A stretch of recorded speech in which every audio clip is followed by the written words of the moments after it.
অত্যন্ত ভয়ঙ্কর। আপনারা মনে রাখবেন, আমার নবীজি বলেছেন হাতের ক্ষতি এবং জবানের ক্ষতি থেকে অন্য মুসলমান যদি নিরাপদে থাকে, তার চেয়ে উত্তম মুসলমান আর কেউ হতে পারে না। এখনকার বর্তমান প্রেক্ষাপটে মুসলমান হাত দ্বারা যেমনি একজন মুসলমানের ক্ষতি করে, ঠিক তেমনি ভাবে মুখ দ্বারা তার চেয়ে বেশি কৌশল খাটিয়ে মানুষের ক্ষতি করে। আছে না নাই? এই সুন্নিয়ত দিয়ে লাভ হবে কি? এই টুপি দিয়ে লাভ হবে কি? এই দাড়ি দিয়ে লাভ হবে কি? এই পাঞ্জাবি দিয়ে লাভ হবে কি? আল খেলনা দিয়ে বন্ধু লাভ হবে কি? আমি আপনাদেরকে বলে দিতে চাই বন্ধু, আল্লাহর হাবিব জানিয়ে দিয়েছেন, ও বন্ধু, যেই ব্যক্তি তার দুই সোয়ালের মধ্যখান এবং দুই রানের মধ্যখানের দায়িত্ব নিতে পারবে, আমি নবীজি তার জান্নাতের দায়িত্ব নিয়ে নিব। আওয়াজ করে করে বলুন না সুবহানাল্লাহ।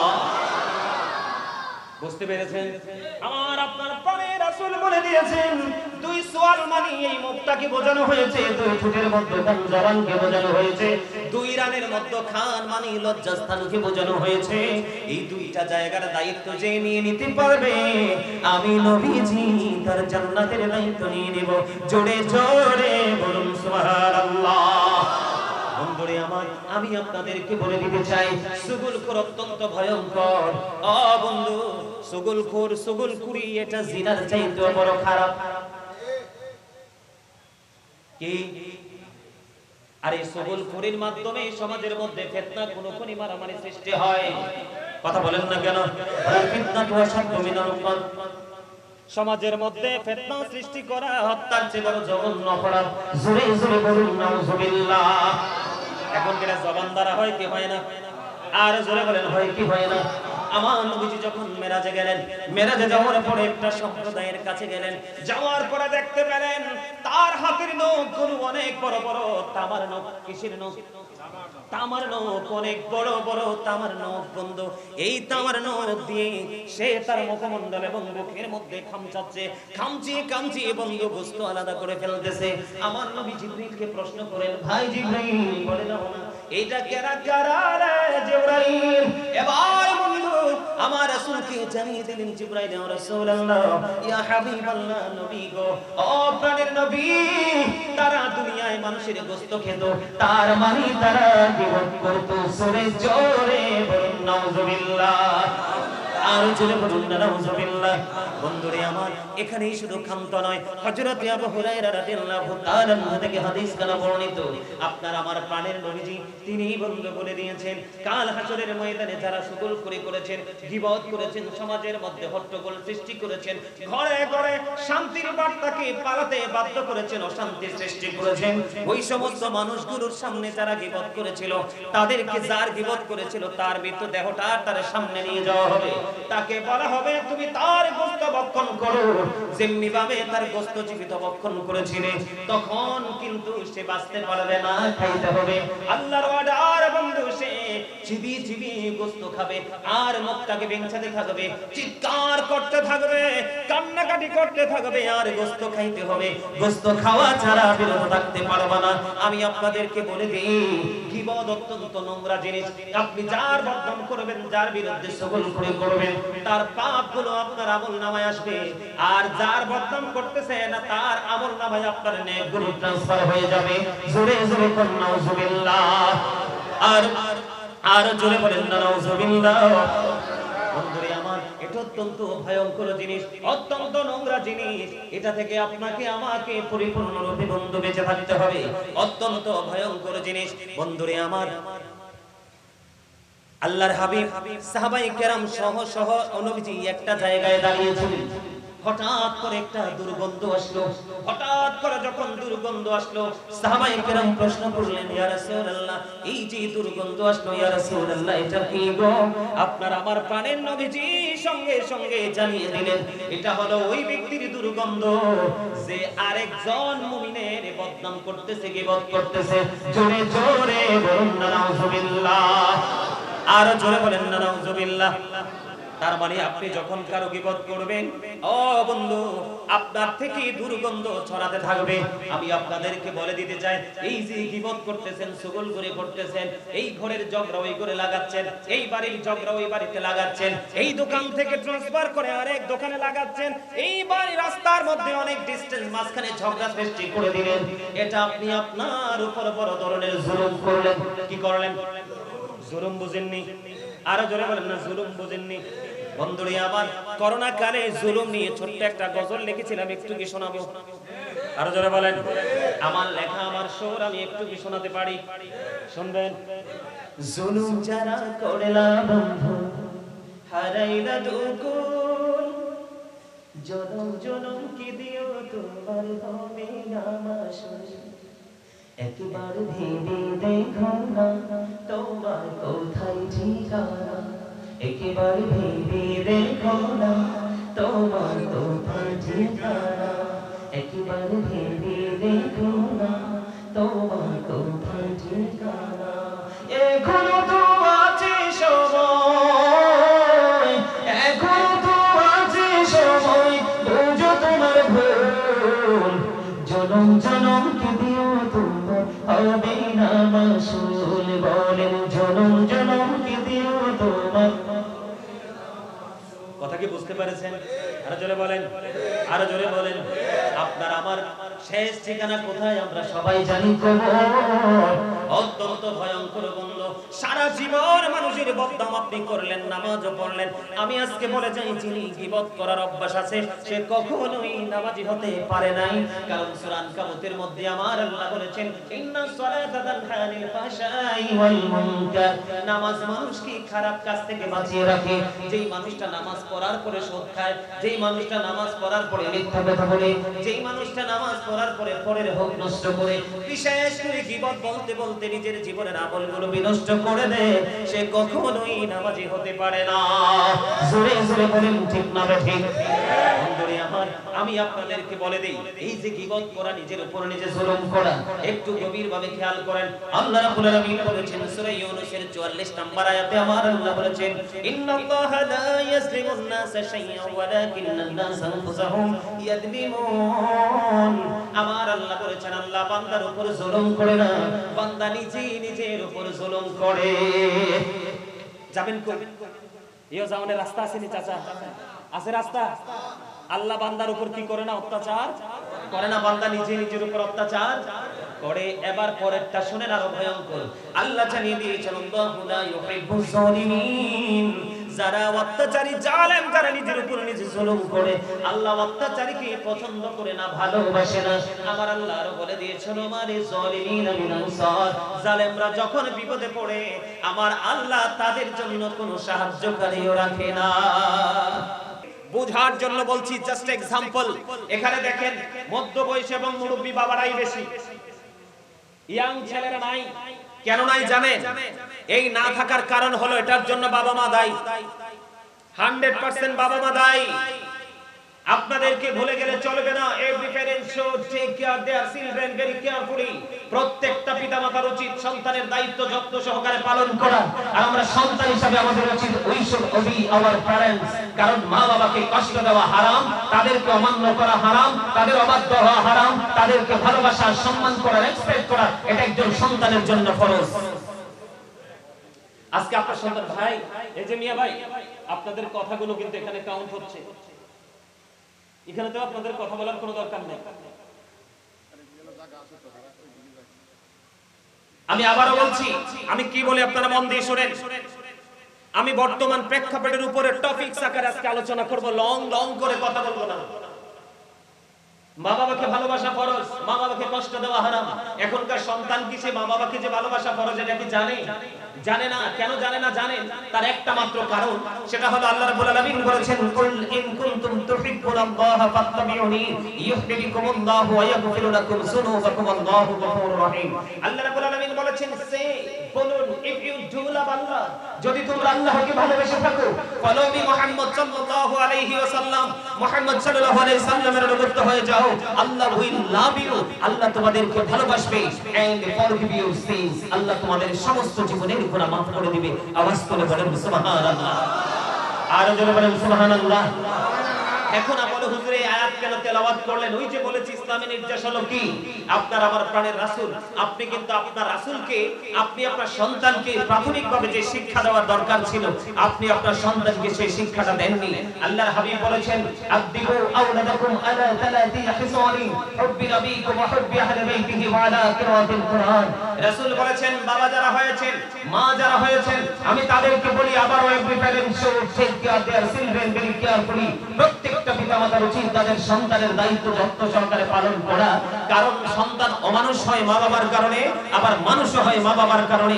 তার কারণ মা বাবার সিদ্ধান্তে যদি ভুল হয়, সন্তানের জীবনটা ভুলের দিকে চলে যাবে। আর এই সন্তানটা হতে পারে সমাজের জন্য অভিশাপ, জাতির জন্য অভিশাপ, এমনও হতে পারে গোটা বাংলাদেশের জন্য অভিশাপ। ঠিক কিনা বলেন? হতে পারে কি পারে না? আপনি যদি লাইন ক্রস করেন, আল্লাহর হাবিব কি বলেছেন? আদিবু আওলাদাকুম আলা সালাতি খিসালি হুব্বি নবীকুম ওয়া হুব্বি আহলি বাইতিহি ওয়া আলা কিরাতিল কুরআন। রাসূল বলেছেন তোমরা তোমাদের সন্তানদেরকে তিনটি বিষয় টিচিং দাও। ইয়া রাসূলুল্লাহ, ইয়া হাবিবাল্লাহ, নবী গো, তিনটি বিষয় কি? আমার নবীজি জানিয়ে দিয়েছেন হুব্বি নবীকুম is the love of the prophet, নবীর ভালোবাসা শেখাও, কারণ নবীর ভালোবাসার মধ্যে নেগেটিভ এবং পজিটিভ আইডেন্টিফাই করার, কম্পেয়ার করার সিস্টেম রয়েছে। ওমা কথা বলে না? আপনি যখন নবীকে ভালোবাসবেন, নবী যেটা করেছে আপনি সেটা করবেন, নবীজি যেটা করেনি আপনি সেটা করবেন না। এটাই তো বাস্তবতা। ঠিক কিনা বলেন? আরো জোরে বলেন। আপনার আবার প্রাণের নবীজি আরো বলেছেন হুব্বি আহলি বাইতিহি, নবীর পরিবারের ভালোবাসা শেখাও, নবীর আহলে বাইতের ভালোবাসা শেখাও, কারণ এই ভালোবাসা ফরজ এবং ঈমান। আসেনি সেই খবর আসেনি বাবা মা? না না না, আপনি মনে রাখবেন সন্তানকে একজন বাবা মা সত্যিকারের সুশিক্ষায় শিক্ষিত করে যাওয়া, এর চেয়ে বড় সম্পদ আর কিছুই দিয়ে যেতে পারে না।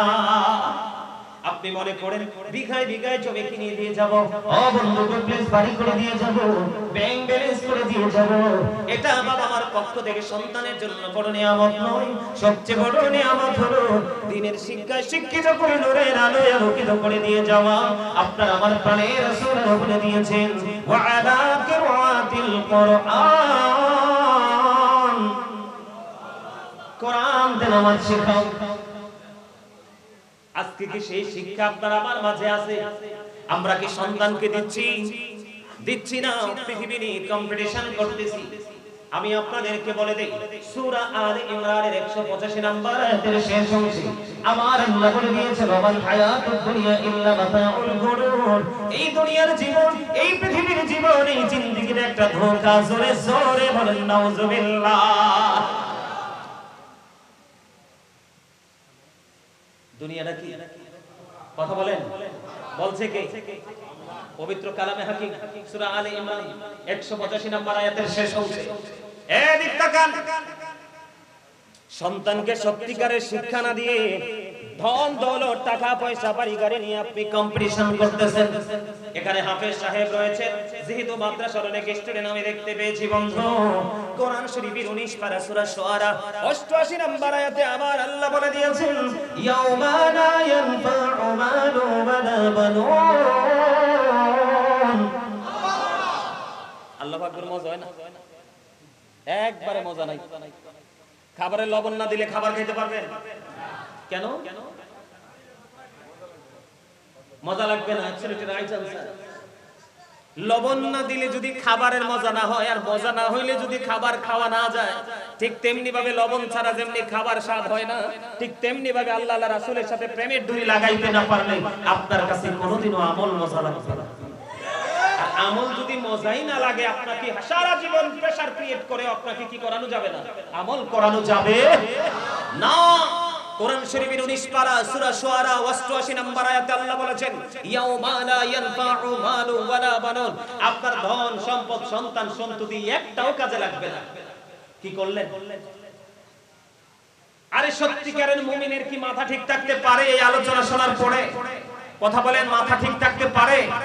পারে না, পারে না। বলে হুজুর এই কথাগুলো কেন বললেন? একদিকে রাসূলের কাছে নিয়ে গেছি আপনাকে, কারণ রাসূলের আদর্শটা যেন আপনার মধ্যে প্রতিষ্ঠিত করতে পারেন, কারণ এছাড়া কোনো উপায় নাই। দেখিয়ে দিয়েছে কে? আল্লাহ দেখিয়ে দিয়েছে। কে দেখিয়ে দিয়েছে? আরো জোরে বলেন না। আল্লাহ। আপনার আমার সমাজের মধ্যে গীবত আছে না নাই? আরো জোরে বলেন। গীবত আছে না নাই? পরনিন্দা আছে না নাই? চুগলখড়ি আছে না নাই? আছে না? এই জন্য আমি ছোট্ট একটা আয়াত আজকে তেলাওয়াত করেছি। আমার আল্লাহ বলেছেন, ইয়া আইয়ুহাল্লাযীনা আমানু কু আনফুসাকুম ওয়া আহলিকুম নার। আমার আল্লাহ ইমানদারকে ডেকে বলেছেন, তুমি জাহান্নাম থেকে বাঁচো এবং তোমার পরিবারকে আহলকে জাহান্নাম থেকে বাঁচাও। O believers, save yourself and your families from the fire. আল্লাহ ইমানদারকে ডেকে বলেছেন, তুমিও জাহান্নাম থেকে বাঁচো, তোমার পরিবারকেও জাহান্নাম থেকে বাঁচাও। এখন আমি তো দেখতে পাচ্ছি আপনার আমার পরিবার জাহান্নামের মধ্যেই আছে। বন্ধুরে আমার, ও দিকুনি গ্রামের আমার ভাই, আমার বাবা গো, আমার মা, আমার বোনেরা, আমি সবাইকে বলবো হৃদয়ের জানালা খুলে শোনো গো। আমার নবীজি জানিয়ে দিয়েছেন, হাদিস শরীফের মধ্যে এসেছে, আপনার আমার প্রাণের রাসূল তিনি বলে দিয়েছেন, আমি আমার উম্মতগুলোকে মাজায় ধরে ধরে জাহান্নাম থেকে বাঁচাতে চাই, কিন্তু আমার উম্মতগুলো আমার হাত ফসকে জাহান্নামে চলে যায়। জোরে জোরে বলুন না নাউযুবিল্লাহ। নবীজি কি বলেছে? আমি আমার উম্মতগুলোকে মাঝায় ধরে ধরে জাহান্নাম থেকে বাঁচাতে চাই, কিন্তু আমার উম্মতগুলো আমার হাত ফসকে জাহান্নামে চলে যায়। বলে হুজুর, এটা কেমন করে সম্ভব গো? এটা কি হলো? এটা কি বলেছেন বুঝতে পারিনি বন্ধু। এটার কারণ হলো আপনার আমার প্রাণের রাসূল দেখিয়ে দিয়েছেন রাস্তা একটা। আপনি আমি গায়ের জোরে, টাকার জোরে, ক্ষমতার জোরে রাস্তা তৈরি করে উল্টো দিকে হেঁটে হেঁটে জাহান্নামের দিকে যাই। ঠিক কিনা বলেন? আরো জোরে বলে, হুজুর কেন আসলেন? আমি আজকে এই কারণে এসেছি বন্ধু, সমাজের মধ্যে যে নোংরামি হচ্ছে, সমাজের মধ্যে ইসলাম বিদ্বেষী কাজ হচ্ছে, কিছু কিছু মানুষ বন্ধু তাকে সাপোর্ট দিচ্ছে। এই কারণে আমি গীবতের কথা বললাম, পরনিন্দার কথা বললাম, চুগলখড়ির কথা বললাম। আল্লাহর হাবিবকে প্রশ্ন করা হলো, ইয়া রাসূলুল্লাহ, ইয়া হাবিবাল্লাহ, উত্তম মুসলমানকে, উত্তম পুরুষকে, উত্তম মানুষকে? আমার নবীজি জানিয়ে দিয়েছেন, যার হাত এবং জবানের ক্ষতি থেকে অন্য মুসলমান নিরাপদ, সেই হলো উত্তম মুসলমান।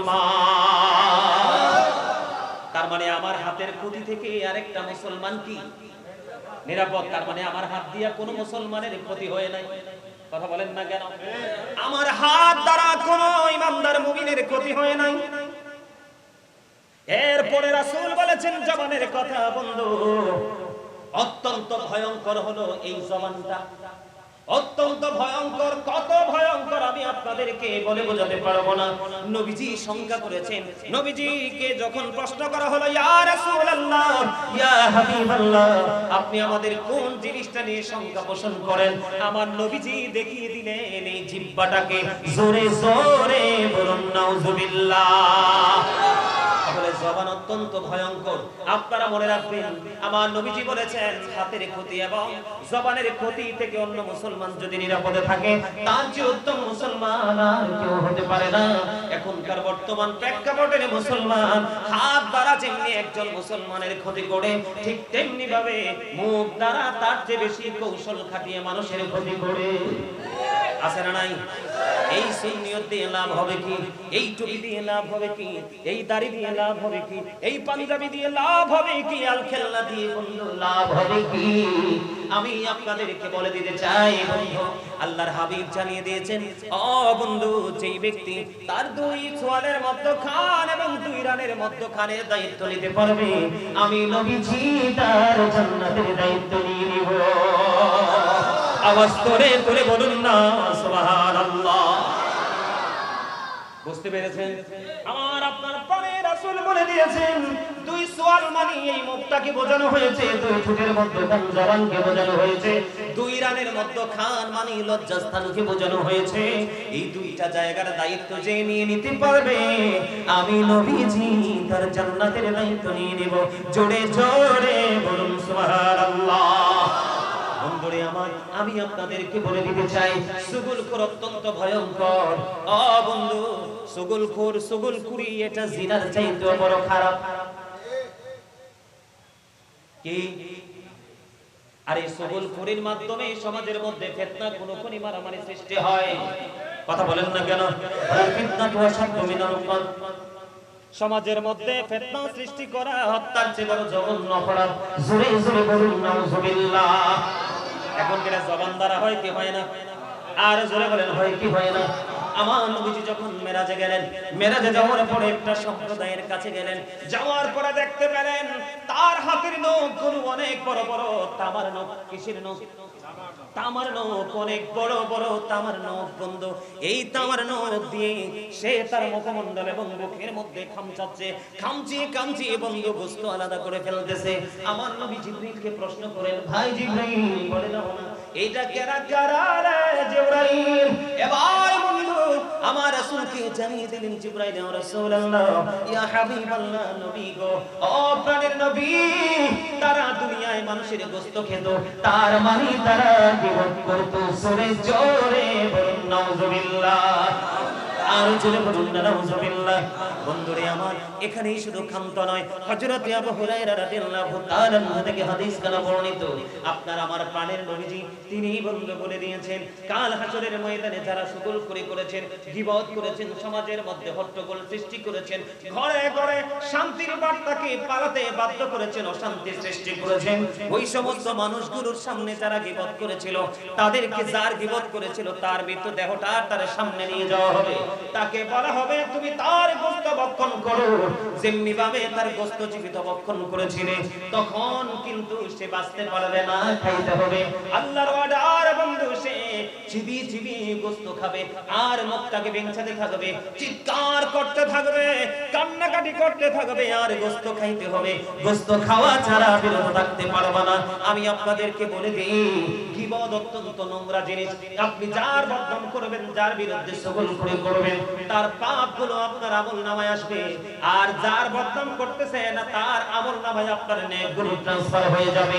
জোরে জোরে বলুন নাউজুবিল্লাহ। আর জোরে বলেন নাউজুবিল্লাহ। বন্ধুরে আমার, এটা অত্যন্ত ভয়ঙ্কর জিনিস, অত্যন্ত নোংরা জিনিস। এটা থেকে আপনাকে আমাকে পরিপূর্ণরূপে বন্ধু বেঁচে থাকতে হবে। অত্যন্ত ভয়ঙ্কর জিনিস। বন্ধুরে আমার, আল্লাহর হাবিব সাহাবায়ে কেরাম সহ নবীজি একটা জায়গায় দাঁড়িয়েছিলেন। হঠাৎ করে একটা দুর্গন্ধ আসলো। হঠাৎ করে যখন দুর্গন্ধ আসলো, সাহাবায়ে কেরাম প্রশ্ন করলেন, ইয়া রাসূলুল্লাহ, এই যে দুর্গন্ধ আসলো, ইয়া রাসূলুল্লাহ, এটা কি গো? আপনার আমার প্রাণের নবীজি সঙ্গে সঙ্গে জানিয়ে দিলেন, এটা হলো ওই ব্যক্তির দুর্গন্ধ যে আরেকজন মুমিনের বদনাম করতেছে, গীবত করতেছে। জোরে জোরে বলুন নাউজুবিল্লাহ। আর জোরে বলেন না নাউজুবিল্লাহ। তার মানে আপনি যখন কারো গীবত করবেন, ও বন্ধু, আপনার থেকে দুর্গন্ধ ছড়াতে থাকবে। আমি আপনাদেরকে বলে দিতে চাই, এই যে গীবত করতেছেন, চগলখড়ি করতেছেন, এই ঘরের ঝগড়া ওই ঘরে লাগাচ্ছেন, এই বাড়ির ঝগড়া ওই বাড়িতে লাগাচ্ছেন, এই দোকান থেকে ট্রান্সফার করে আরেক দোকানে লাগাচ্ছেন, এই বাড়ি রাস্তার মধ্যে অনেক ডিসটেন্স মাঝখানে ঝগড়া সৃষ্টি করে দিলেন, এটা আপনি আপনার উপর বড় ধরনের জুলুম করলেন। কি করলেন? জুলুম বুঝেননি? আরো জোরে বলেন না, জুলুম বুঝেননি? বন্ধুরে আমার, করোনা কালে জুলুম নিয়ে ছোট্ট একটা গজল লিখেছিলাম, একটু কি শোনাবো? আরো জোরে বলেন। আমার লেখা, আমার সুর, আমি একটু কি শোনাতে পারি? শুনবেন?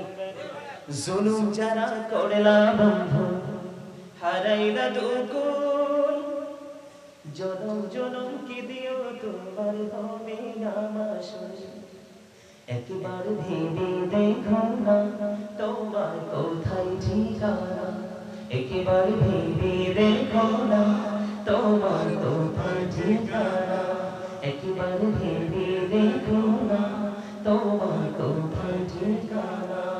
এখনো তো আছে সময়, এখনো তো আছে সময়, বুঝো তোমার ভুল, জনম জনম কি দিও তোমার হবে না মাসুল, বলেন জনম জনম কি দিও তোমার। কথা কি বুঝতে পেরেছেন? আরো জোরে বলেন, আরো জোরে বলেন। আপনার আমার শেষ ঠিকানা কোথায় আমরা সবাই জানি, কবর। অত্যন্ত ভয়ঙ্কর বন্ধ। সারা জীবন মানুষের বদনাম আপনি করলেন, নামাজও পড়লেন। আমি আজকে বলে যাই, যিনি গীবত করার অভ্যাস আছে সে কখনোই নামাজি হতে পারে নাই। কারণ সূরা আনকাবুতের মধ্যে আমার আল্লাহ বলেছেন, ইন্নাস সালাতা তানহা আনিল ফাহশাই ওয়াল মুনকার। নামাজ মানুষকে খারাপ কাজ থেকে বাঁচিয়ে রাখে। যেই মানুষটা নামাজ পড়ার পরে সুদ খায়, যেই মানুষটা নামাজ পড়ার পরে মিথ্যা কথা বলে, যেই মানুষটা নামাজ পড়ার পরে পরের হক নষ্ট করে, বিশেষ করে গীবত বলতে বলতে নিজের জীবনের আমলগুলো বিনষ্ট করে দেয়, সে কখনোই নামাজি হতে পারে না। জোরে জোরে বলেন ঠিক না ঠিক?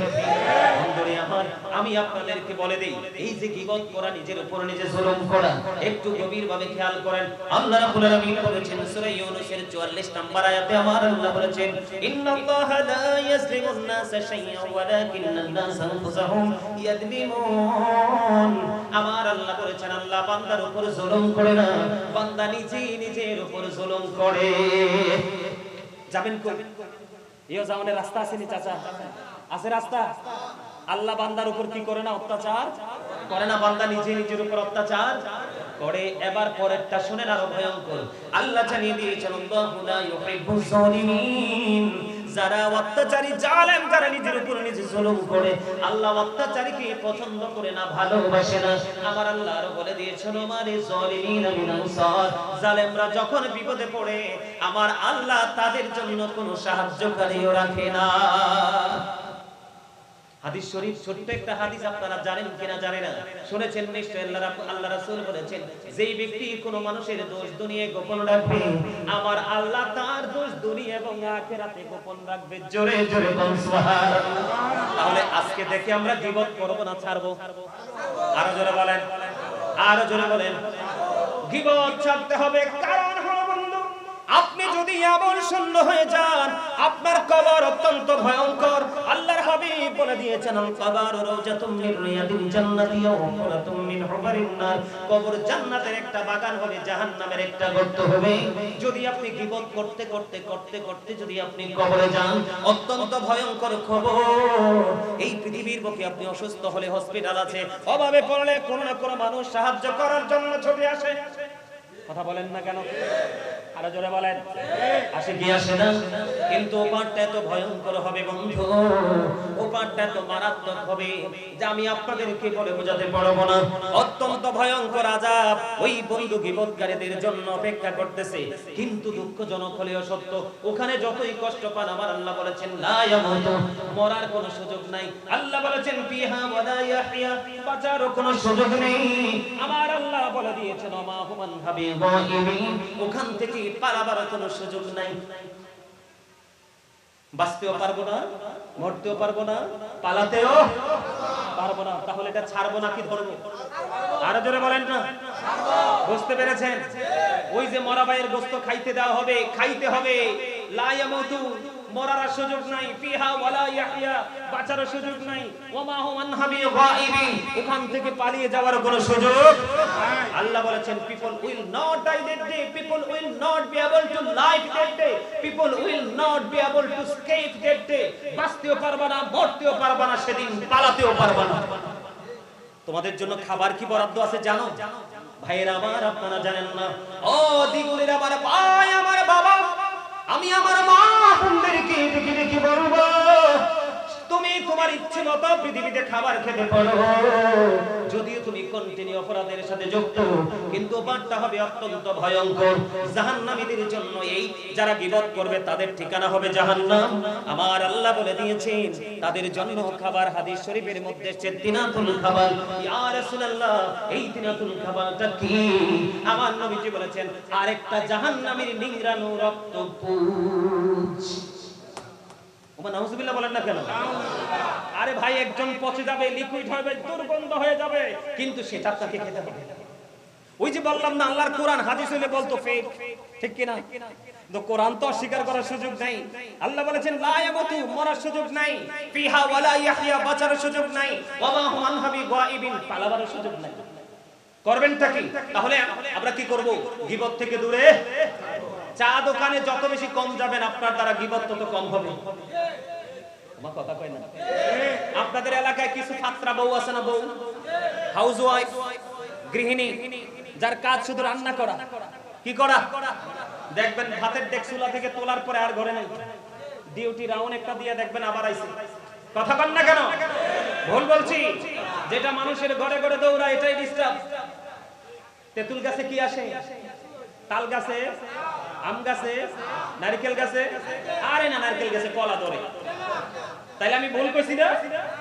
হ্যাঁ আমি তো ভুলে কইছি। নারকেল গাছে কলা আসবে কোথা থেকে? নারকেল গাছে নারকেলই ধরবে। আজকে সমাজ দূষিত হওয়ার জন্য দায়ী হলো বাবা এবং মা।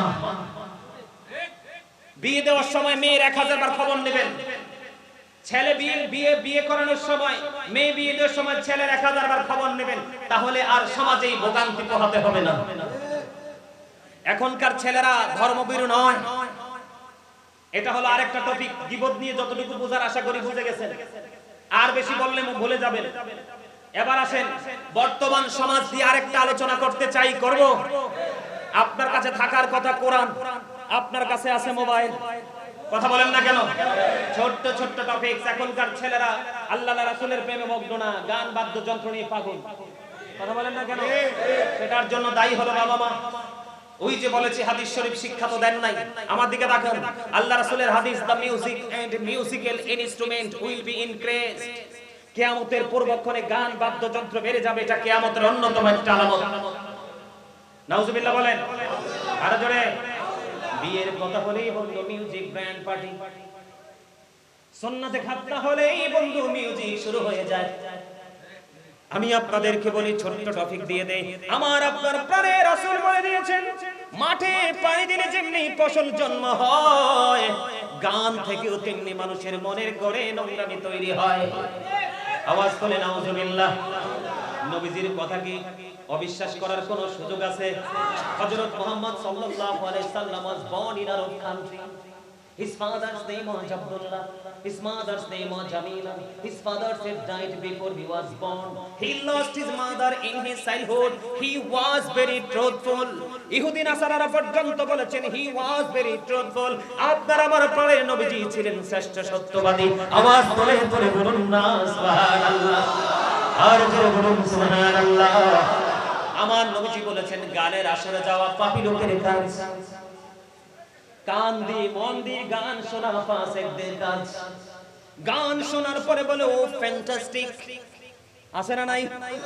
বিশেষ করে আমার চাচার মতো বয়সীরা বলে না, আমার দাদার মতো বয়সীরা বলে না, এখনকার যুগের সব ছেলেরাও বলে না, কিছু কিছু ছেলেরা বলে।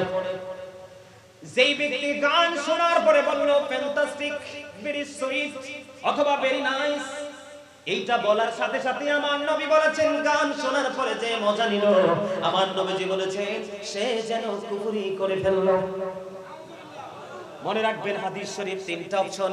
গানের আসরে যায় পাপী লোক, মন দিয়ে গান শুনে ফাসিক লোক, গান থেকে মজা নেয়া কুফরি, আর কুফরি করার পরে সে আর ইমানদার থাকে না।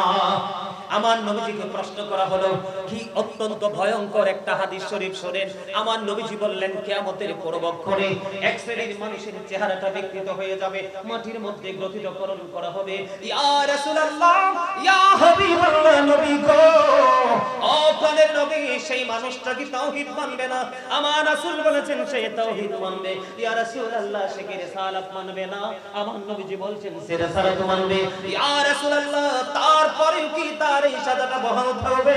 আমার নবীজি বলেছেন শুধু তাই নয়, আমার নবীজি বলেছেন ইয়াসুমুন ওয়া ইয়াহুজ্জুন ওয়া ইউসাল্লুন, তারা নামাজ পড়বে, তারা হজ করবে, তারা রোজাও রাখবে, তারা আল্লাহ মানবে, তারা রাসূল মানবে। ইয়া রাসূলুল্লাহ, তারপরেও কি তাদের এই সাজাটা বহাল থাকবে?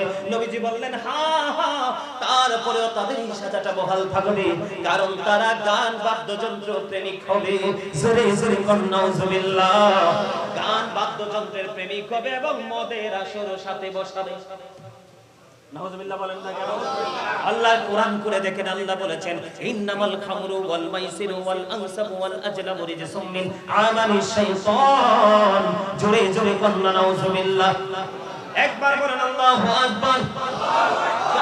বন্ধু, মদ, জুয়া, মূর্তি, ভাগ্য গণনা, ঘৃণ বস্তু শয়তানের কাজ। আপনারা বলেন শয়তান ইমানদারের বন্ধু না শত্রু? Satan is the eternal enemy of the believers. ঈমানদারদের প্রকাশ্য শত্রু হলো শয়তান। কিন্তু আপনাকে যদি আমি চমৎকার একটা মেসেজ দেই, সত্যিকারের মুমিন যারা, মুত্তাকি যারা, আল্লাহ তাদেরকে স্পেসিফিক ভাবে বলে দিয়েছেন, ইন্না কাইদা শাইতান কানা দাঈফা। আল্লাহ রাব্বুল আলামিন বলেছেন শয়তান ডিসিপশন ইজ ভেরি উইক। শয়তানের ধোঁকা মুমিন মুত্তাকিদের জন্য একেবারে দুর্বল। হাজার চেষ্টা করেও মুমিনকে ধোঁকা দিতে পারে না। আওয়াজ করে বলেন না সুবহানাল্লাহ। আমরা মুমিন হতে চাই। মনে রাখবেন, প্রত্যেকটা মুসলমান কিন্তু মুত্তাকি নয়, কিন্তু প্রত্যেকটা মুত্তাকি মুসলমান। আল্লাহ রাব্বুল আলামিন বলেছেন উইদ্দাত লিল কাফিরিন, কাফিরদের জন্য জাহান্নাম বরাদ্দ করে রেখেছেন। উইদ্দাত লিল মুত্তাকিন, মুত্তাকিদের জন্য জান্নাত বরাদ্দ করেছেন। আল্লাহ কাফের বেঈমানকে বলবে ইউ গো টু হেল, জলদি চলে যাও জাহান্নামে। আর যারা মুত্তাকি আল্লাহ বলবেন ইউ গো টু প্যারাডাইস, তোমরা জান্নাতে চলে যাও। আওয়াজ করে বলেন না সুবহানাল্লাহ। গান বাদ্যযন্ত্র সম্পর্কে লম্বা করা যাবে, আর করব না, কারণ আমার মূল আলোচনা বাকি রয়ে গেছে। কারণ আমার উদ্দেশ্য হলো বর্তমান প্রেক্ষাপট। কারণ আমি চোখ মেললেই দেখি চারপাশে শুধু অন্ধকার। আপনারা হয়তো দেখেন বিশাল বিশাল অবকাঠামো তৈরি হচ্ছে, রাস্তাগুলো ডেভেলপ হচ্ছে, বাচ্চাগুলো কলেজ ইউনিভার্সিটিতে পড়তেছে, আসলে কিন্তু তারা ক্যারেক্টারলেস হয়ে যাচ্ছে। আমার কথা বলে না কেন? ভুল বলছি ভাইজান? 100% ক্যারেক্টারলেস। কিন্তু আপনার আমার হওয়ার কথা ছিল গুড ক্যারেক্টার সম্পন্ন পারসন, কিন্তু আপনি আমি ক্যারেক্টারলেস। তার কারণ ওই যে ইসলামের যে রং আমার গায়ে লাগাতে পারেনি। আল্লাহ যেন আমাদেরকে গুড ক্যারেক্টার সম্পন্ন পারসন হতে পারি, আল্লাহ যেন আমাদেরকে সে তৌফিক দান করে, সকল বলেন আমিন। সম্মানিত উপস্থিতি, আমি আপনাদের হৃদয় থেকে বলছি, আমি আমার দেশ এবং দেশের মানুষকে আমি অনেক ভালোবাসি। I love my country and country's people. আওয়াজ তুলে বলেন আলহামদুলিল্লাহ। এই জন্য আমাকে যদি মাহফিল কমিটির টাইম বিষয় দেয় একটা, আমি আলোচনা করার চেষ্টা করি 5টা বিষয়ের উপরে, তবে টপিক সাকার। কারণ আজকের এই মাহফিল হচ্ছে আগামী দিন বাঁচলে না আবার যদি কখনো দেখা হয় হবে না, তো জীবনের শেষ মাহফিল। আমার টার্গেট হলো এই মাহফিলটা আমার জীবনের শেষ মাহফিল মনে করে, এই জন্য অত্যন্ত সচেতনতার সাথে গুরুত্ব দিয়ে আলোচনাগুলো করার চেষ্টা করি। গেল গান বাদ্যযন্ত্র সমাজের মধ্যে সবচেয়ে বড় বোঝা হয়ে গেল বাবা মা। কথা বলেন না কেন? এখনকার ছেলেরা বিয়ে করার পরে বাবা মাকে আর নিতে চায় না, বাবা মা সবচেয়ে বড় বোঝা হয়। আমি এই দিগুলি বরুড়া দিগুলি গ্রামের ইয়াং মেনদেরকে বলে দিতে চাই, paradise of the child under the feet of the mother. মায়ের পায়ের নিচেই তোমার সন্তানের জান্নাত। তুমি মায়ের কলিজায় আগুন দিয়ে গোটা পৃথিবীর নারীকে খুশি করো, তোমার জান্নাত নসিবে জুটবে না। কারণ আল্লাহ রাব্বুল আলামিন অপেক্ষায় থাকে সন্তানের পক্ষে মা নিয়ে একটা পজিটিভ চিঠি লেখে। মায়ের একটা পজিটিভ চিঠি তোমার পুরো ফিউচারকে ব্রাইটনেস করতে পারে। আওয়াজ করে বলেন না সুবহানাল্লাহ। নবীকে প্রশ্ন করা হলো, ইয়া রাসূলুল্লাহ, ইয়া হাবিবাল্লাহ, নবী গো, ও প্রাণের নবী, নবী গো, আমার কাছ থেকে সবচেয়ে উত্তম আচরণ পাওয়ার হক কার বেশি? আমার নবীজি বললেন ক্বালা উম্মুকা, তোমার মা। খেয়াল করেন, আবার প্রশ্ন করা হলো ক্বালা সুম্মা মান, তারপরে কে? নবীজি বললেন ক্বালা উম্মুকা, তোমার মা। আবার প্রশ্ন করা হলো ক্বালা সুম্মা মান, তারপরে কে? নবীজি বললেন ক্বালা উম্মুকা, তোমার মা। আবার প্রশ্ন করা হলো ক্বালা সুম্মা মান, তারপরে কে? আমার নবীজি বললেন ক্বালা আবুকা, তোমার বাবা। ছোট্ট একটা বড় এক লম্বা হাদিস, ছোট্ট একটা অংশ বিশেষ আমি আপনাদেরকে শোনাই। আল্লাহর একজন প্রিয় বান্দা ছিল, যার নাম ছিল হযরতে জুরাইজ। এমন একজন আল্লাহওয়ালা ছিল, এমন একজন বুজুর্গ রে, নূর নবী রে, আমার প্রিয় নবী রে, নূর নবী রে, আমার প্রিয় নবী রে। জোরে জোরে বলেন মারহাবা। বন্ধু, নামাজ শেষ করে জুড়ি চাইয়া দেখলেন মা নাই। আজকের দিন চলে গেল, পরের দিন আবার আসলেন মা। আবার এসে দেখেন জুরিজ নামাজরত অবস্থায়। আজকেও মা ডাকে, জুরিজ মায়ের ডাকে সাড়া দেয় না, তিনি নামাজ চালিয়ে গেলেন। আজকেও মা চলে গেল। 2 দিন খেয়াল করেন, হাদিস শরীফের মধ্যে এসেছে। তৃতীয় দিন আবার মা দুঃখিনী আসলো, বাবা জুরিজ, আমি মা এসেছি। আজকেও জুরিজ নামাজরত অবস্থায়। 3 দিন চলে গেল, বন্ধু মায়ের সাথে দেখা করলো না। 3 দিন একে একে 3 দিন আসলো, ছেলে কিন্তু মাকে কোনো বকা দেয় নাই, কোনো ধরনের অপমান করে নাই, নামাজ পড়তেছে কি। 3 দিন চলে গেল। 3 দিন আসার পরে যখন মায়ের সাথে দেখা করলো না জুরিজ, এবার মা দুঃখী অনেক বেশি রাগ করলেন, রাগের চোটে তিনি বাড়ি চলে যাচ্ছেন আর বলতে লাগলেন, আল্লাহ দিন দিন এসেছি ছেলেটার সাথে দেখা করার জন্য, ছেলেটা দেখা দিল না, তাকে বেশ্যা মহিলার মুখ না দেখাইয়া মরণ দিও না। জোরে জোরে কন্যা নাউজুবিল্লাহ। বন্ধু আল্লাহি আল্লাহর কসম করে বলছি রে, ও বড়রা দিগুনি গ্রামের আমার ভাই আমার বাবারা, তোমরা হৃদয় করে শোনো, আল্লাহর কসম করে বলছি, মা দরখাস্ত দিতে দেরি রে, আমার আল্লাহ কবুল করতে দেরি হলো না। পাশেই বসবাস করত এক বেশ্যা মহিলা, ওই বেশ্যা মহিলা বলল অন্য পুরুষের সাথে মেলামেশা করেছে, তখনই বেশ্যা মহিলা প্রেগন্যান্ট ছিল। কিছুদিন পরে বেশ্যা মহিলা সন্তান প্রসব করলো, দলে দলে মানুষ আসতে লাগলো, ওই মহিলার তো বিয়ে হয় নাই কিন্তু তার গর্ভ থেকে সন্তান প্রসব করলো, এটা কেমন করে সম্ভব? ওই মহিলারা মানুষ এসে তাকে প্রশ্ন করলো, এই সন্তান তুমি কোন পুরুষ থেকে এনেছো? এবার বলতে দেরি রে, ওই জুরি জানিয়ে দিল, এই সন্তান এনেছি আমি জুরিস থেকে। জোরে জোরে নাউজুবিল্লাহ।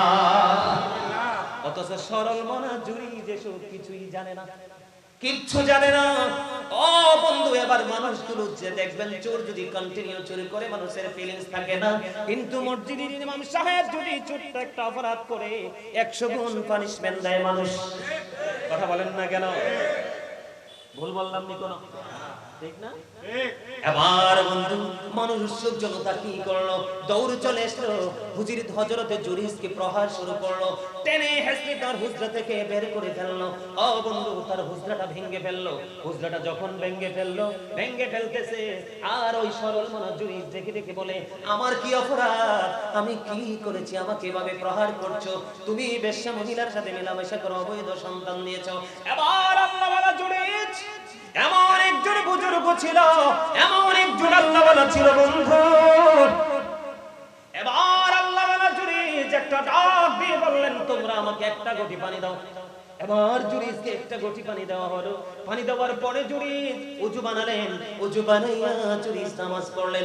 নামাজ শেষ করার পরে এবার বন্ধু বাইরে এসে বললেন, বাচ্চাটা কোথায়, আমার কাছে নিয়ে এসো।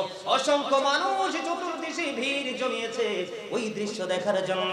এবার এই ছোট্ট জুরিস এই ছোট্ট বাচ্চাটার পেটটার উপর হাত রেখে ওই বাচ্চাটাকে বলল, বাবু বলো না তোমার বাবা কে? ওই ছোট্ট বাচ্চা নবজাত শিশুর জবান খুলে গেল।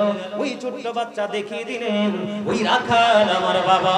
আওয়াজ করে বলা যাবে কি আল্লাহু আকবার? আমি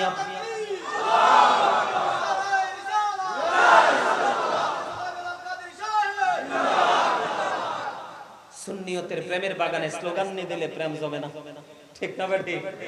এতক্ষণে মোটামুটি একটু মজা আসছে, ঠিক না বলেন?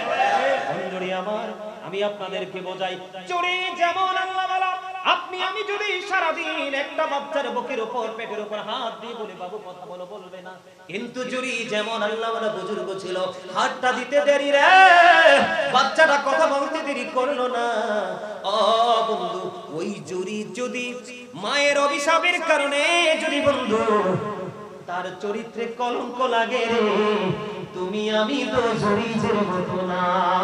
এই জন্য বাবা মার সাথে কথা বলতে 1,00,000 বার, অসংখ্য লক্ষ বার বিবেচনা করে করতে হবে। মা বাবা যদি একটা বার যদি বলে রে, তোমার জন্য জাহান্নাম বন্ধু এগিয়ে চলে আসবে। জোরে জোরে বলেন না নাউজুবিল্লাহ, আর জোরে বলেন নাউজুবিল্লাহ। মাকে নিয়ে একটা হাদিস বললাম, বাবাকে নিয়ে যদি না বলে অনেকেই মনে কষ্ট পাবে, বলে আমরা তো বাবা, হুজুর তো বাবা নিয়ে কিছু বললো না। বন্ধু, বাবার মর্যাদাও কম না। যেই সন্তানের উপর বাবা নারাজ রে, এই সন্তানের উপর আমার আল্লাহ নারাজ। বন্ধু, একজন জনৈক ব্যক্তি এসে নবীজিকে প্রশ্ন করলেন, নবী গো, আমার বাবা আমার উপার্জিত সম্পদ নিজের মতো করে খরচ করতে চায়। এবার আমার নবীজি বললেন, তোমার উপার্জিত শুধু তোমার উপার্জিত সম্পদ না, তুমি নিজেও তোমার বাবার সম্পদ। শুধু তোমার পকেটের টাকা না, তোমার বাবা চাইলে তোমাকে তোমার ইচ্ছে মতো করে তোমাকেও খাটাতে পারবে, তুমি না শব্দ বলতে পারবা না। জোরে জোরে বললাম সুবহানাল্লাহ। বন্ধু, এই বড়রা দিগুলির যুবক আমি তোমাদেরকে বলে দেই, আমি তোমাদেরকে একটা एग्जांपल দেই বন্ধু বোঝার জন্য। আমি যে হাদিয়া পাই ওই হাদিয়াগুলো আমি নিজে খরচ করি না, আমি নিয়ে আগে মায়ের কাছে দেই। 5 টাকা প্রয়োজন হলে মার কাছ থেকে খুঁজে নিয়ে খরচ করি। এটা তোমাদের জন্য বড় একটা শিক্ষা হতে পারে। তাহলে মা বাবা কি কষ্ট দেওয়া যাবে? যাবে না। আশা করি ছোট্ট করে বলেছি, বুঝতে পেরেছেন একটা টপিক। এবার আসেন আপনার আমার যুব সমাজের আরেকটা অবনতির মূল কারণ বলবনি, রাগ হইবনি, কথা বলেন না কেন? যুবক তোমাদেরকে মিন করে বলছি রে বন্ধু, একটু হৃদয়ে খুলে তোমরা শোনো। এই যে তোমরা জিন্স প্যান্টটা পরতেছো, সামনে দিয়েও লজ্জাস্থান দেখা যায়, পিছন দিয়েও লজ্জাস্থান দেখা যায়, রাস্তায় গেলেও লজ্জাস্থান দেখা যায়, নামাজে মসজিদে ঢুকে রুকুতে গেলেও লজ্জাস্থান দেখা যায়। যায় কি যায় না? কথা বলেন না, যায় কি যায় না? নারীর জন্য পর্দা ফরজ। আমার দিকে তাকান। নারীর জন্য পর্দা ফরজ। নারীর পর্দা হলো মাথা থেকে পা পর্যন্ত ঢেকে রাখতে হবে। বিশেষ কারণে এই মুখমণ্ডল, হাতের তালু, পায়ের তালু দেখাতে পারবে, নয় ফুল বডি ঢেকে রাখতে হবে। এটা হলো ফরজ। আর পুরুষের ফরজ হলো কি? নাভি থেকে নিচ পর্যন্ত পুরোটা ঢেকে রাখা ফরজ। এখন আপনারা বলেন, যেই ছেলেটা জিন্স প্যান্ট পরে সেই ছেলেটার কি ফরজ আদায় হইছে? কথা বলেন না কেন? সে যখন প্যান্টটা পরে নাভির নিচে থাকে, কথা বলেন না কেন? কোথায় থাকে? নাভির নিচে থাকে। বুখারী শরীফের মধ্যে এসেছে হাদিস খানার নিচে, তার নিচে দিয়ে টাকনুর নিচে থাকে। হাফ প্যান্ট পরে, ফুল প্যান্ট পরার পরে হাঁটু বরাবর আবার কাটাও থাকে। কথা বলেন না কেন? আছে না নাই? আমি যুবক বন্ধু তোমাদেরকে বলে দিতে চাই, তোমরা যদি পোশাক পরে সারা জীবন নামাজ পড়ো, এই নামাজ দিয়ে আল্লাহ পর্যন্ত পৌঁছাতে পারবে না। কারণ নামাজ শুধু পড়লে চলবে না, পোশাকের কন্ডিশনের দিকে খেয়াল রাখতে হবে, তোমার পবিত্রতার দিকে খেয়াল রাখতে হবে। মানসিক পবিত্রতা, শারীরিক পবিত্রতা, পোশাকের পবিত্রতা, সব কিছুর দিকে খেয়াল রেখে চলতে হবে। অন্যথায় তোমার ইবাদত দিয়ে আল্লাহর দরবারে তুমি নিয়ামতে পরিপূর্ণ বান্দাদের অন্তর্ভুক্ত হতে পারবে না।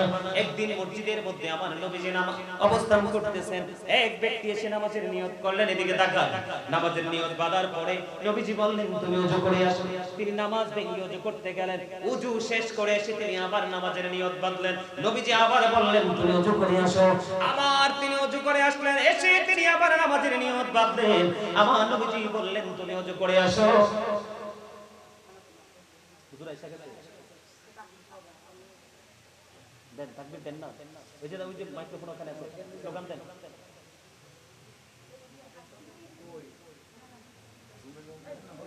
হুজুর কি স্টেজে চলে আসবে এখন? নারে তাকবীর, আল্লাহু আকবার, রিসালাত, ইয়া রাসূলুল্লাহ, আহলে সুন্নাত ওয়াল জামাত, জিন্দাবাদ জিন্দাবাদ, মাওলানা এনাফিল আব্বাসী সাহেব, জিন্দাবাদ জিন্দাবাদ, এগুলিবাসীর পক্ষ থেকে লাল গোলাপ শুভেচ্ছা। নারে তাকবীর, আল্লাহু আকবার, নারে রিসালাত, ইয়া রাসূলুল্লাহ, আহলে সুন্নাত ওয়াল জামাত, জিন্দাবাদ জিন্দাবাদ, হযরত মাওলানা এনাফিল আব্বাসী সাহেব, মুকাররম পীর সাহেব হুজুর, মুকাররম বাড়ি, হযরত মাওলানা মুকাররম বাড়ি সাহেব, জিন্দাবাদ জিন্দাবাদ।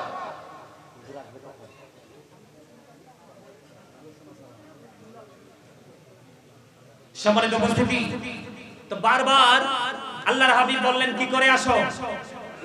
ওযু করে আসো। তার কারণ কি জানেন? তার পোশাকটা টাকনোর নিচে ছিল। কোথায় ছিল?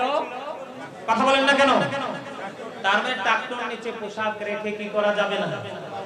শুধু নামাজ তা না, কোন ক্ষেত্রেই পুরুষের, ইমানদার পুরুষের টাকনোর নিচে পোশাক যেতে পারবে না। এই দিকে খেয়াল রাখতে হবে। কি করতে হবে? এই সমস্যা আমাদের মধ্যে আছে না নাই? এদিকে তাকান, আছে না নাই? এই মিয়া বেঈমান কাফেরেরা নারীদের জন্য পাতলা পোশাক আবিষ্কার করে ফেলেছে। এখন নারীরা পাতলাটা ছাড়া পছন্দই করে না। ঠিক কিনা বলেন? নারীও শেষ। আর পুরুষকে শেষ করতে জিন্স প্যান্ট দিয়া। কি দিয়া? মনে রাখবেন, যার লজ্জা নাই তার ঈমান নাই। ম্যাক্সিমাম ছেলে জিন্স প্যান্ট পরে তার লজ্জাস্থান সামনে দিয়েও ফাঁকা পিছন দিয়েও ফাঁকা, এতে আপনি বলেন তো তার কি লজ্জা আছে? আরো ধরে কোন আছে? এত সমস্যার সমাধান কি একদিনে করা সম্ভব? সম্ভব না। এবার আসেন, এই আমার দিকে তাকান। আপনাদের এলাকায় আমাদের বাংলাদেশে মিলাদ কিয়াম নিয়ে কিন্তু কি আছে? দ্বন্দ্ব আছে না নাই? মিলাদের সুস্পষ্ট দলিল আছে কোরআনে। কথা বলেন না কেন? আরে জোরে, আর একটু মহব্বতে। আল্লাহ কোরআনে কি বলেছেন? কুল বিফাদলিল্লাহি ওয়া বিরহমাতিহি ফাবিযালিকা ফালইফরাহু ওয়া খায়রুম মিম্মা ইয়াজমাউন। আল্লাহ রাব্বুল আলামিন বলেছেন, হাবিব আপনি জানিয়ে দেন। সুবহানাল্লাহ বলেন, আল্লাহু আকবার বলেন। আমাদের কাছে যে আল্লাহর নিয়ামত এসেছে, আল্লাহর ফজল এসেছে, আল্লাহর রহমত এসেছে, আল্লাহ আল্লাহর হাবিবকে বলতেছেন, হাবিব আপনি জানিয়ে দেন, সেই সুবাদে ফালিয়াফরাহু, তোমরা আনন্দ উৎসব করো। আর যারা কন্যা সুবহানাল্লাহ বলতেছে কি? এই একটু গভীরভাবে শুনেন, আমাদের মধ্যে কিন্তু ঝগড়া লাগাই দিতেছে এক শ্রেণীর মৌলবী। কথা কয় না কেন? মিলাদ শব্দের অর্থ জন্ম বৃত্তান্ত। নবীজি কি বিলাদত মোবারক হয় নাই? নবীজির কি শুভ আগমন হয় নাই? যদি নবীজির বিলাদত মোবারক হয়, শুভ আগমন হয়, তাইলে তো মিলাদ হইছে। কথা বলেন না কেন? তা আমরা নবীজির আগমনে কি গান বাদ্যযন্ত্র করব? কথা বলেন না কেন? জুলুস করব, রেলি করব, অতিথি আপ্যায়ন করব, ওয়াজ মাহফিলের আয়োজন করব, জিকিরের জলসা করব, এটাই তো করব। তো এটা আপনি বেদাত বলেন কোন আকলে? কথা বলেন না কেন? বেদাত বলেন কোন আকলে? আল্লাহ রাব্বুল আলামিন বলেছেন, আমি তোমাদের জন্য পাঠিয়েছি সিরাজুম মুনিরা, উজ্জ্বল প্রদীপ, নূরাম মুবিন, সুস্পষ্ট আলো। আল্লাহ সে আলোকে কি করব? আল্লাহ বলেছেন ফালিয়াফরাহু, তোমরা আনন্দ উৎসব করো। আনন্দ উৎসব করলে লাভ হবে কি? আমার আল্লাহ বলেছেন হুয়া খায়রুম মিম্মা ইয়াজমাউন, এই উল্লাস করা তোমাদের পুঁজি করা সম্পদ চাইতে দামি। আল্লাহ গিনি মিলাদের দলিল। কথা বলেন না কেন? আরে জোরে। যেই ব্যক্তি একটি দিরহাম খরচ করবে মিলাদে, কোথায়? আবু বকর সিদ্দিক রাদিয়াল্লাহু তাআলা বলছেন, সেই ব্যক্তি আবু বকরের সাথে জান্নাতে বন্ধু হয়ে যাবে, থাকবে।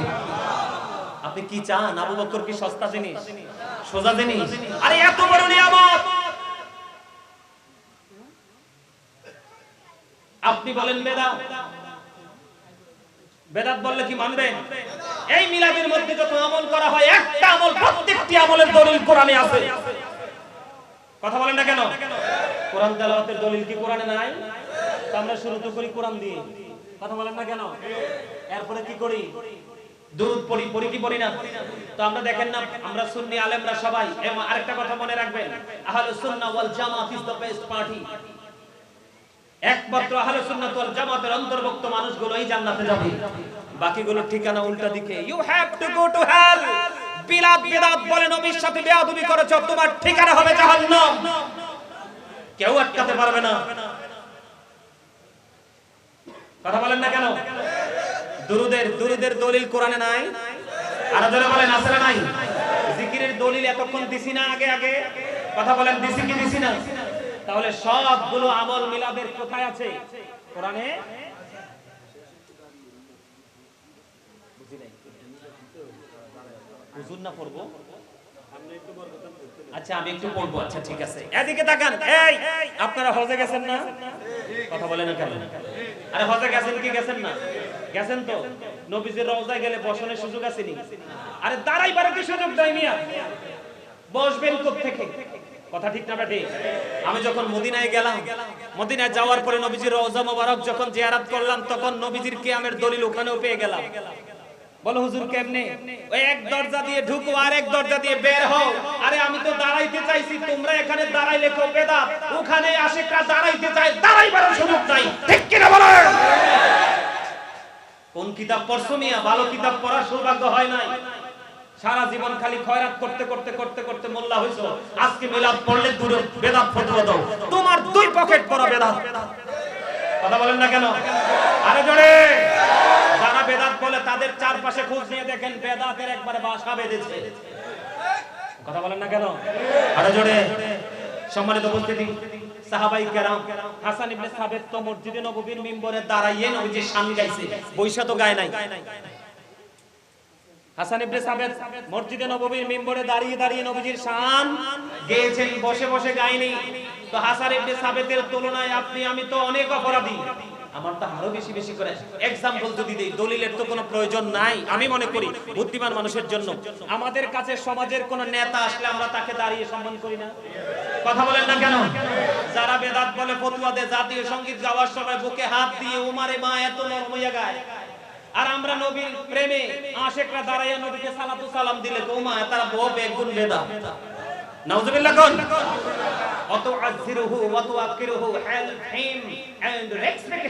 তোমরা আমার হাবিবকে সাহায্য করো এবং সর্বোচ্চভাবে সম্মান করো। দাঁড়ায় নবী নবীজিকে সম্মান করা কি করা? আপনারা বলেন নবীজি জিন্দা না মুর্দা? নবীজি সশরীরে জিন্দা। কি আর জোরে বলেন, নবী যদি মৃত হতো নামের আগে মরহুম হতো, নূর নবীকে মরহুম বলতে সাহস না পাই কোন, দুজাহানে নাই কেহ তাহার সমতুল, দুজাহানে নাই কেহ তাহার সমতুল। নবী যদি মানুষ হতো, মানুষ পরিচয় কালেমায় থাকতো, পাক কালেমায় পরিচয় আল্লাহরই রাসূল, দুজাহানে নাই কেহ তাহার সমতুল। ঠিক কিনা বলে? আরো জোরে কথা কি বুঝে আসছে? হ্যাঁ, বুঝে রাখতে হবে। নবীজিকে দাঁড়িয়ে সম্মান করব আমরা, যত হাজার বেদাত বলুক। আমি আপনাদেরকে আরেকটা কথা বলি, এই যে আমার চাচারা আছেন, মুরব্বি যারা আছেন, এই আপনাদের সময়ে এই দুনিয়াতে কিন্তু রহমতের বরকতের কোনো কমতি ছিল? এখন এত মোল্লা, গজবের শেষ নাই। ওরে বাপ রে বাপ, জাল যদি মারেন মোল্লা নামক সমুদ্রে, জালেও জায়গা হইতো না এত মোল্লা। কথা বলেন না কেন? কিন্তু যোগ্য মোল্লার যথেষ্ট অভাব।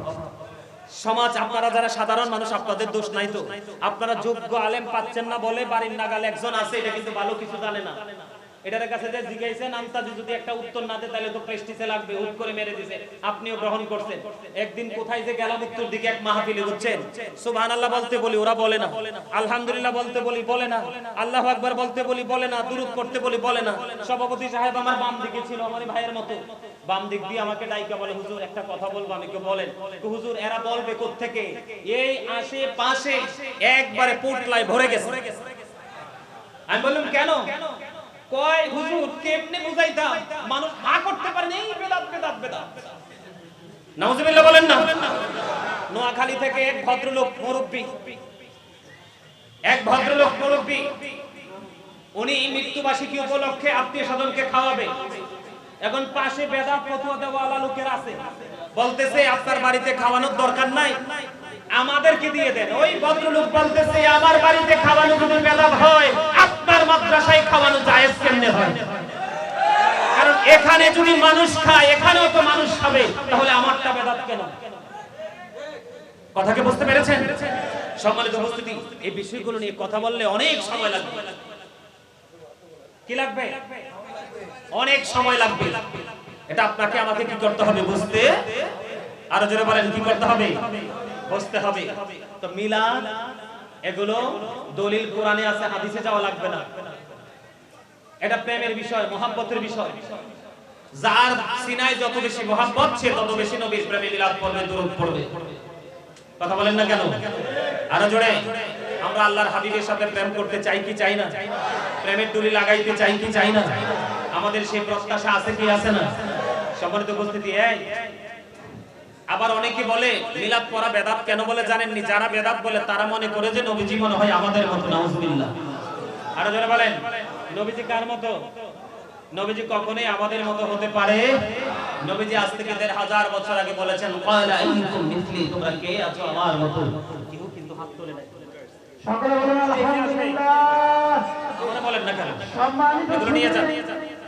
সেই সকাল থেকে আপনারা যারা অপেক্ষায় অপেক্ষিত ছিলেন, আমাদের আজকের মাহফিলের মধ্যমণি, আমাদের সকলের মাথার তাজ, আল্লামা ডক্টর মুফতি সৈয়দ মোহাম্মদ এনায়েতুল্লাহ আব্বাসী ও সিদ্দিকী পীর সাহেব জয়পুরি হুজুর আমাদের মাঝে উপস্থিত হয়েছে। সকলে বলে আলহামদুলিল্লাহ।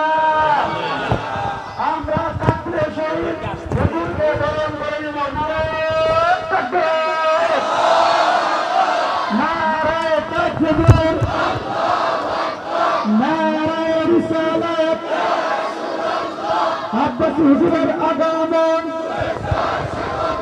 মাহফিল কমিটির পক্ষ থেকে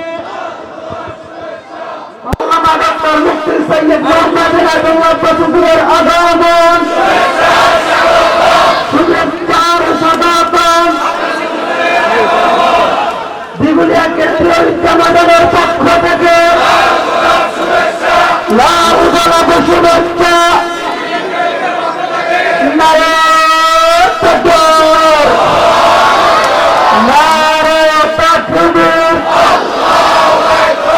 নারায়ে রিসালাত। আল্লামা আব্বাসী হুজুরের আগমন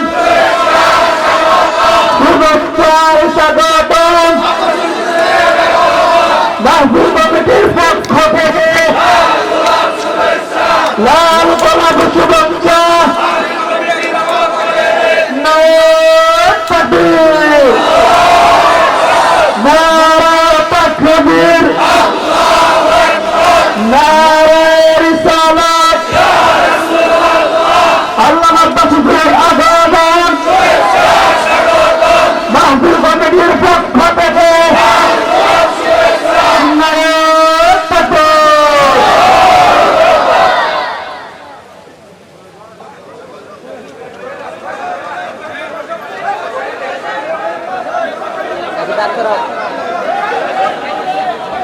বসে বলুন, সকালে বসে পড়ুন।